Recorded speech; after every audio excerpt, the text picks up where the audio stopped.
아멘. 성가대 찬양처럼 정말로 주의 영광이 빛나는 우리 홀리데이 교회가 될 줄 믿습니다. 우리 옆에 분에게 오늘도 좋은 날입니다. 인사해 주세요. 네, 오늘도 좋은 날입니다. 네, 오늘 은혜 받으실 말씀은요. 누가복음 24장 13절에서 20절 말씀입니다. 누가복음 24장 13절에서 20절 말씀입니다.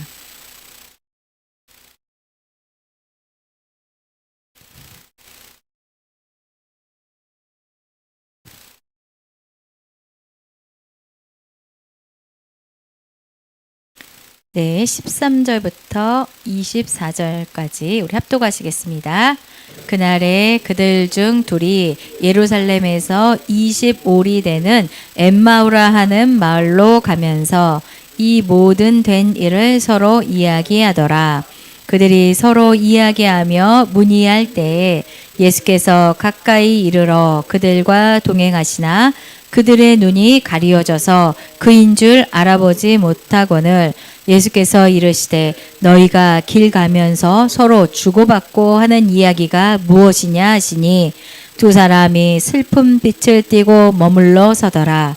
그 한 사람인 글로바라 하는 자가 대답하여 이르되 당신이 예루살렘에 체류하면서도 요즘 거기서 된 일을 혼자만 알지 못하느냐. 이르시되 무슨 일이냐. 이르되 나사렛 예수의 일이니 그는 하나님과 모든 백성 앞에서 말과 일에 능하신 선지자이거늘 우리 대제사장들과 관리들이 사형 판결에 넘겨주어 십자가에 못 박았느니라. 아멘. 오늘 저는 누가복음 24장 13절에서 20절 말씀을 중심으로 엠마오로 가는 두 제자라는 제목으로 잠시 은혜를 나누고자 합니다.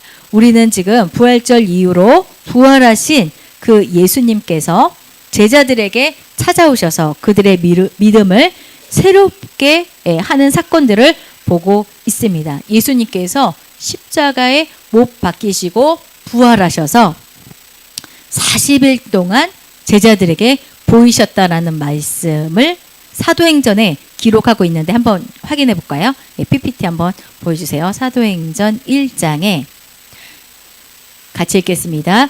그가 고난받으신 후에 또한 그들에게 확실한 많은 증거로 친히 살아계심을 나타내사 40일 동안 그들에게 보이시며 하나님 나라의 일을 말씀하시니라. 아멘. 그죠?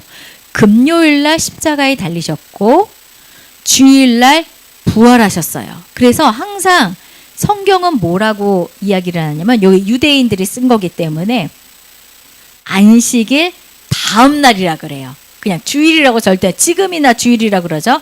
얘네는 꼭 토요일 날이 안식일이었으니까 안식 후 첫날 예수님이 부활했다 이렇게 생각하거든요. 그러니까 우리가 생각하는 금요일날 십자가에 돌아가시고 주일날 부활하시고 그 부활한 시점으로 40일 동안 제자들에게 보이시고 부활하시고 어떻게 했죠? 승천하셨잖아요. 그리고 열흘 후에 마가의 다락방에서 그 120문도에게 성령이 임한 사건이에요. 그래서 40 더하기 10 하면 50이잖아요.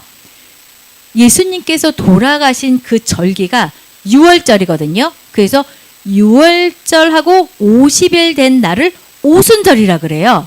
그래서 오순절 성령 강림이라고 하는 거예요. 예, 이게 다 근거가 있거든요. 그래서 우리가 오순절 성령 강림 그게 오순절날 일어난 성령 강림인데 그 오순절이 6월절 어린 양 대신 예수님을 예표하고 40일 동안 부활하신 몸으로 제자들에게 다니시고 승천하신 이후 10일 동안 열심히 기도하다가 딱 오순절날 성령이 임한 것을 볼 수가 있습니다. 오늘 우리가 보는 것은 누가복음인데요. 특히 이 누가복음은요. 누가 썼을까요? 누가가 썼죠. 예, 누가는 이방인 출신의 의사예요. 의사. 그리고 사도 바울의 동역자였어요. 사도 바울이 몸이 약했잖아요. 그래서 이 의사 누가가 늘 사도 바울을 따라다니면서 같이 사역을 했습니다. 그래서 누가복음 그 다음에 사도행전을 보면 저자가 누가기 때문에 사도행전도 누가가 기록을 했어요. 대단하죠. 우리가 늘 특히 우리 오순절 기독교 하나님의 성에는 늘 사도행전을 굉장히 강조하잖아요. 그걸 쓴 사람이 누가예요. 누가복음을 쓰고 이어서 사도행전까지 그 누가가 기록한 것을 볼 수가 있습니다. 그래서 누가복음 그 다음에 사도행전을 통해서 누가복음에는 예수님의 전 생애를 태어나면서부터 십자가에 돌아가시고 승천하신 사건, 또 사도행전은 그 성령 체험한 제자들과 그리고 사도 바울의 그 사역에 대해서 기록한 게 사도행전입니다. 그래서 누가복음과 사도행전을 연결해서 읽으시면 좋고, 그게 이제 누가라는 그 이방인 저자가 썼다는 것을 볼 수가 있습니다. 그러니까 우리가 생각하면 마태, 마가, 누가, 요한이면 보통 예수님의 제자구나 라고 그냥 생각을 해버리는데, 이 사람은 그 12제자에게는 속하지 않았지만, 그렇죠? 예, 그렇게 예수님을 따라다니면서 예수님의 행적을 다 기록한 이방인 저자라고 보시면 됩니다. 그래서 누가복음, 사도행전은요, 유대인의 입장에서 쓴 게 아니라 이렇게 이방인의 입장에서 써서 우리가 읽을 때 굉장히 도움이 많이 돼요. 이 사람은요, 좀 많이 설명을 해줘요. 유대인들은 어차피 유대인 독자들은 뻔히 다 알잖아요. 그렇기 때문에 별로 설명이 없는데 누가복음, 사도행전에 읽어보면 좀 설명을 많이 하는 것을 볼 수가 있습니다. 오늘 본문에 등장하는 엠마오로 가는 그 두 제자도 예수님의 12제자에는 포함되지 않았지만 예수님의 그 사역을 따랐던 믿음의 사람들이었습니다. 그러나 예루살렘에서 일어난 십자가 사건은요, 그들의 기대를 무너뜨리고 결국 자기의 고향 엠마오로 내려가는 길을 선택하게 되었습니다. 이 길은요, 단순히 예루살렘에서 엠마오로 가는 그 지리적인 물리적인 이동이 아니라 예수님에 대한 그 믿음과 소망이 무너진 자신의 그 신앙의 하락을 이야기하고 있습니다. 그런데요, 그 절망으로 가는 길에서, 그 예루살렘에서 엠마오로 신앙에 떨어져 내려가는 길에서 누구를 만나게 되냐? 부활하신 예수님을 만나게 되고, 주님께서는 부활하신 예수님을 찾아오십니다. 우리가 도마에게 찾아오신 예수님, 베드로에게 찾아오신 예수님, 그리고 엠마오 그 자기 고향으로 낙심하며 가는 그 제자들에게 찾아오신 예수님을 잠깐 보도록 하겠습니다. 우리 13절 한번 보겠습니다. 13절 보니까요, 그날에 그들 중 둘이 예루살렘에서 25리 되는 엠마오라 하는 마을로 가면서, 그날이라는 건요, 예수님이 부활한 날이에요. 분명히 그 부활한 소식을 여성들이 제자들에게 다 전했는데도 이 엠마오로 가는 이 사람들도 그 부활의 소식을 믿지 못하고 자기 고향으로 내려가는 것을 볼 수가 있습니다. 그래서 그날이라는 것은 예수님께서 부활하신 날에 그들 중 둘이 예루살렘에서 25리 되는, 25리는 지금의 이제 한 11km라고 생각하면 돼요. 여기서 강북교회, 순복음 강북교회까지 한 5km거든요. 그래서 5km인데, 그래서 거기 이제 왕복으로 생각하시면 되거든요. 오늘 카페에서 예배드리러 오셨어요? 네, 좀 오후에 저는 또 우리 교회 오신 성도님들인 줄 알고 알면서도 물어봤습니다. 교회 오셨냐고. 네. 그래서 25리라는 것은 우리가 순복음 강북교회를 기준으로 하면, 우리 여기에서 순복음 강북교회 왔다 갔다 왕복길이 한 11km예요. 거기로 이제 엠마오라 하는 마을로 이제 가는 것을 볼 수가 있습니다. 그러면서 15절에 보니까 그들이 서로 이야기하며 문의할 때에 예수께서 가까이 이르러 그들과 동행하시나. 그러나 그죠? 이제 부활하신 예수님이 엠마오로 돌아가는 그 실망에 가득 찬, 시리에 가득 찬 그 제자들에게 나타나십니다. 그런데요, 그들이 예수님을 알아보지 못합니다. 16절 보니까 그들의 눈이 가리어져서, 눈이 가리어져서, 이제 끝에 보면 알겠지만 그들의 눈이 밝아졌다는 말이 또 들리거든요. 그러니까 지금은 일단은 그들의 눈이 가리어져서 그인 줄 알아보지 못하거늘, 이제 예수님과의 대화가 진행이 됩니다. 예수님이 질문합니다. 17절 보니까 예수께서 이르시되 너희가 길 가면서 서로 주고받고 하는 이야기가 무엇이냐 이렇게 물어보는 거예요. 그랬더니 그 사람이 슬픈 얼굴을 탁 띄면서 몸물러 쓰면서 이제 예수님을 딱 바라봅니다. 그러면서 이제 그중 한 사람, 글로바라 하는 사람이 딱 대답합니다. 아니 당신 예루살렘에 있었다면서 요즘 거기서 된 일을 혼자만 알지 못합니까? 라고 대질문을 합니다. 얼마나 그게 큰 사건이었는데 당신만 모르다니 이거 말도 안 됩니다. 정말 몰라요? 이렇게 되도록 대질문하는 것을 볼 수가 있습니다. 그래서 예수님이 모른 척하고 그게 무슨 일이냐 딱 물어보셔요. 그랬더니 예수의 일이다 얘기하면서 19절 보니까 그는 하나님과 모든 백성 앞에서 말과 일에 능하신 선지자이거늘.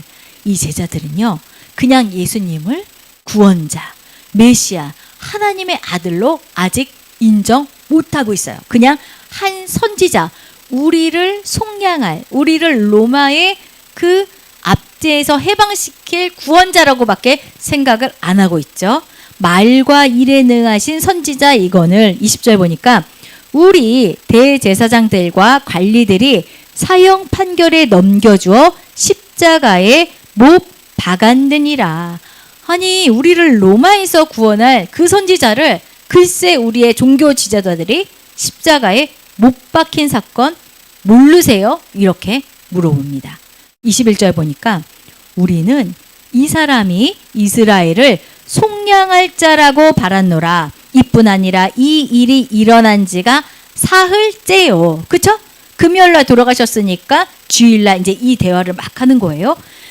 이제 오래됐다는 거죠. 이미 죽었다는 거죠. 이미 끝났다는 거죠. 그러면서 십자가 앞에서 이들의 신앙이 끝나버린 거죠. 늘 예수님이요 그랬거든요. 내가 사흘이 지나야, 그쵸? 십자가에 달려 죽고 나서 하나님의 영광에 들어갈 것이라고 말했지만 그것을 제대로 이해 못하는 것을 볼 수가 있습니다. 그래서 예수님이요 그들에게 말씀을 깨닫게 해주십니다.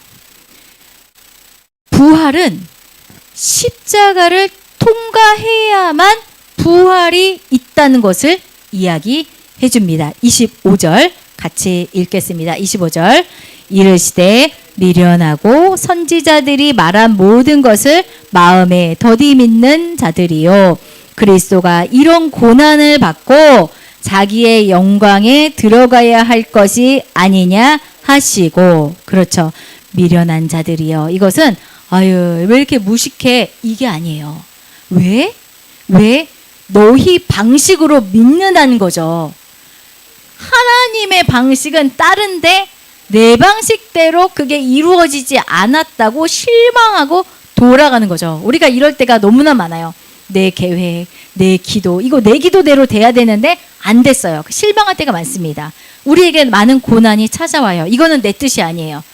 그것 때문에 실망할 때가 많습니다. 그때 하나님께서는 뭐라고 하냐면 미련한 자들이요. 이렇게 불쌍히 여기시는 것을 볼 수가 있습니다. 그러면서 고난을 받아야 영광에 들어갈 수 있다. 왜 이것을 모르느냐라고 말씀하시면서 27절 보세요. 27절 이에 모세와 모든 선지자의 글로 시작하여 모든 성경에 쓴 바 자기에 관한 것을 자세히 설명하시니라.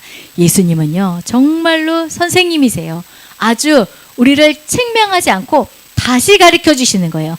3년 반 동안 그렇게 가르쳐도 모르는 제자들에게 다시 한번 또 말씀해 주시는 것을 볼 수가 있습니다. 그러므로 여러분 포기하지 마세요. 예, 교회 오래 다녔다고 다 똑똑한 거 아니고 다 예수님 말씀 깨닫는 게 아니에요. 정말 3년 반 동안 실제로 예수님과 함께 다녔던 제자들도 아직 눈이 밝아지지 않아서, 그렇죠? 눈이 어두워서 모른 것뿐이에요. 그런 그들에게 예수님께서 모세와 모든 선지자의 글로 시작하여 모든 성경에 쓴 바 자기에 관한 것을 자세히 설명하는 것을 볼 수가 있습니다. 여러분, 구약 성경은요, 예수님을 예표하고 있고 예수님을 향해 다 화살표로 방향을 제시하고 있습니다. 제일 우리가 첫 번째 창세기에 나온 거, 창세기 15장이죠. 여자의 후손이 뭐예요? 뱀의 머리를 상하게 할 것이요. 뱀은 그의 발꿈치를 상하게 하리라. 이거죠. 예수님의 십자가에 달리는 거. 그렇죠? 이거를 뱀이 예수님의 발꿈치를 상하게 하는 것이고, 십자가에 달렸지만 부활하신 게 뭐냐? 뱀의 머리를 치는 것이 부활하신 거라고 성경은 창세기 15장에 이미 예언하고 있습니다. 그리고 우리가 출애굽기 봤죠? 출애굽기에도 뭐예요? 어린 양의 피를 발라야 어떻게 해요? 구원이 되는 거잖아요. 출애굽기도 예수님을 예표하고 있고, 또 우리 민수기 21장도 봤잖아요. 놋뱀 사건. 그 놋뱀의 형상을 장대에 높이 달고 그것을 쳐다보는 사람만이 구원을 얻을 수 있다. 이것도 예수님을 예표하는 것입니다. 예수님의 십자가를 이미 구약에서 다 증거하고 있습니다. 이 외에도 이사야 53장, 저가 채찍에 맞음으로 너희가 나무를 입다, 이 내용이랑 시편 22편, 왜 주여 왜 나를 버리시나이까, 이런 다 내용들이 이미 성경에서 예수님을 예표하고 있다라는 것을 이 두 제자에게 성경을 풀어 이야기를 해주십니다. 이렇게 쭉 이제 이야기를 하면서 가다가 이제 거의 다 도착했어요. 그래서 이 엠마오로 가는 이 두 제자가 이제 예수님의 이 성경이 너무 좋으니까 이제 더 듣고 싶어서 우리 집에 유해달라고, 이제 우리 집에 머물러 달라고 요청합니다. 29절 한번 볼게요. 같이 읽겠습니다. 29절. 그들이 강권하여 이르되 우리와 함께 유하사이다. 때가 저물어 가고 날이 이미 기루었나이다 하니 이에 그들과 함께 유하러 들어가시니라. 그 다음에요. 30절 보세요. 그들과 함께 음식 잡수실 때 떡을 가지사 축사하시고 떼어 그들에게 주시니 그들의 눈이 밝아져 그인 줄 알아보더니 예수는 그들에게 보이지 아니하시니라. 네, 맞습니다. 30절 보니까요. 음식 잡수실 때 떡을 가지사 축사하셨다는 것은 성만찬을 이야기합니다. 그래서 우리가 성찬식 할 때 예수님의 임재를 이야기하지 않습니까? 그리고 예수님은요, 뭔가 특별한 사건으로 임하시기도 하지만 이렇게 아주 우리의 일상적이고 작은 사건을 통해서도 우리와 함께 하십니다. 저녁 식사 잡수실 때에 그들의 마음이 확 밝아져서 예수인 줄 알아보는 것을 볼 수가 있습니다. 그러면서 이제 그들이 이제 예수님이 딱 없어지셨잖아요. 그래서 그들이 이제 자기끼리 막 얘기를 하는 거예요. 32절 보세요. 시작. 그들이 서로 말하되 길에서 우리에게 말씀하시고 우리에게 성경을 풀어주실 때 우리 마음속에서 마음이 뜨겁지 아니하더냐 하고. 아멘. 여러분, 마음이 뜨거워졌을 때를 한번 기억해 보시기를 바랍니다. 옛날에는 마음도 많이 뜨거워졌는데 요즘에는 또 덜 뜨거워진 것 같아요. 그래서 우리가 모일 때마다 찬양할 때, 이렇게 성경 읽고 묵상할 때, 말씀 들을 때, 기도할 때 마음이 뜨거워지시길 바랍니다. 마음이 뜨거워져야 우리의 어두웠던 눈이 밝아져서 예수님의 임재를 경험하게 됩니다. 늘 예수님은요, 우리 옆에 계시는데 우리가 그것을 모를 때가 많아요. 그러면 점검하시기 바랍니다. 내 눈이 지금 어두워졌구나.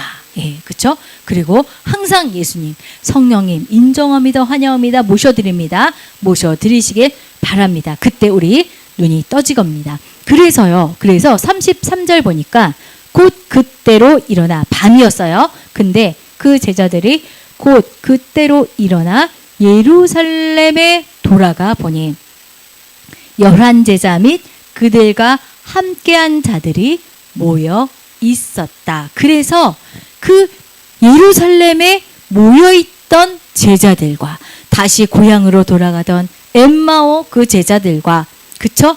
그리고 예수님과 다시 한번 만나고 예수님께서 예루살렘을 떠나지 말고 기도에 힘쓰라 했을 때 그들이 오순절에 성령 체험을 한 것을 볼 수가 있습니다. 그러므로 우리의 정말로 신앙이 엠마오로 내려가는 신앙이었다면 다시 예수님을 만나시길 바랍니다. 그리고 그 자리에 예수님께서 또 오셔서 45절부터 한번 읽어보겠습니다.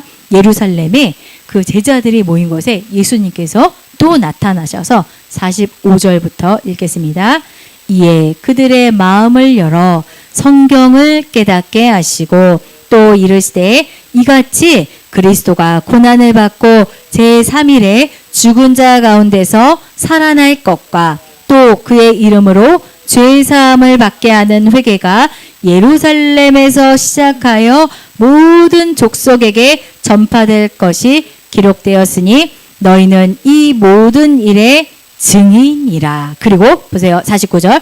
볼지어다 내가 내 아버지께서 약속하신 것을 너희에게 보내리니. 이게 뭐예요? 성령이죠. 너희는 위로부터 능력을 입혀질 때까지 이 성에 머물라 하시니. 네, 이렇게 성령을 주실 것을 당부하는 것을 볼 수가 있습니다. 우리도 예루살렘에서 엠마오로 내려가는 두 제자와 별반 다를 것이 없다고 생각합니다. 우리 신앙에 늘 굴곡이 있죠. 기도했지만 변화가 없고 응답이 없고 또 많은 고난 앞에서 믿음이 흔들릴 때 우리도 엠마오로 내려갈 때가 있습니다. 그렇지만 기억하시길 바랍니다. 주님은 우리가 지금 쭉 보니까 어때요? 낙심한 자에게 찾아오세요. 그리고 그 낙심하고 실망한 사람들에게 꾸짖는 것이 아니라 오히려 그들에게 다시 말씀을 풀어주면서 해석해 주심으로 다시 우리의 마음을 뜨겁게 해주십니다. 그리고 나서 그 뜨거움을 체험한 사람이 다시 교회 신앙 공동체로 가서 그 다음에 자기의 그 사명의 자리에 다시 서서 사명을 감당하는 것을 볼 수가 있습니다. 예수님의 부활은요, 단지 과거의 사건이 아니라 오늘 우리 삶 속에서 다시 시작하게 하는 하나님의 그 놀라운 능력임을 믿으시기를 바랍니다. 이제 저와 여러분은 말씀 붙잡고 성령의 임재와 이제 사명을 향해 나아가는 저와 여러분이 되실 줄 믿습니다. 네, 우리 기도할 텐데요. 말씀을 통해 우리의 영혼의 눈을 열어 주시옵소서. 그리고 말씀 들을 때 이 제자들처럼 마음이 뜨거워지게 하여 주옵소서. 그래서 십자가를 극복한 그 다음, 한 단계 다음 부활 신앙으로 나아가게 하여 주옵소서. 엠마오로 향하던 제자들이 다시 예루살렘으로 돌아간 것처럼 우리도 다시 우리가 포기했던 자리, 혹시 외면했던 자리, 그 부르심에 다시 서게 하여 주옵소서. 우리 주여 삼창하고 기도하시겠습니다. 주여, 주여, 주여.